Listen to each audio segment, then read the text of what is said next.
ప్రశాంత్ కిషోర్ చెప్పినవన్నీ నిజమవుతాయనే అభిప్రాయాన్ని ప్రజల్లో కల్పించాలని ఎల్లో మీడియా నీచ ప్రయత్నం చేస్తుందంటూ చంద్రబాబు నాయుడు గెలుస్తాడనే నమ్మకం ప్రశాంత్ కిషోర్కు ఉంటే పొత్తులు పెట్టుకోమని ఎందుకు సలహా ఇచ్చాడని మంత్రి గుడివాడ అమర్నాథ్ ప్రశ్నించాడు.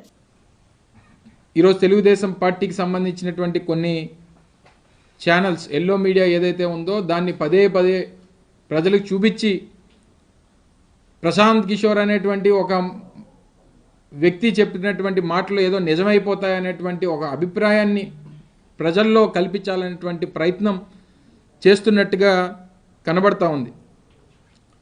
ఒకవేళ నిజంగా అదే జరుగుతుంది అనేటువంటి పరిస్థితి వస్తే మరి ఇదే వ్యక్తి చంద్రబాబు నాయుడు గారికి ఎందుకు వారు ఉచిత సలహాలు ఇస్తూ ఉన్నాడు, ఉచిత సలహాలు కాదులేండి, సలహాలు ఇస్తూ ఉన్నాడు.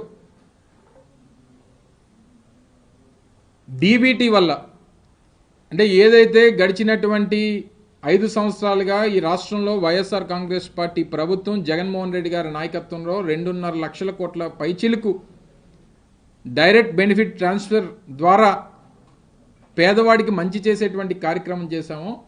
దానివల్ల ఓట్లు రావు,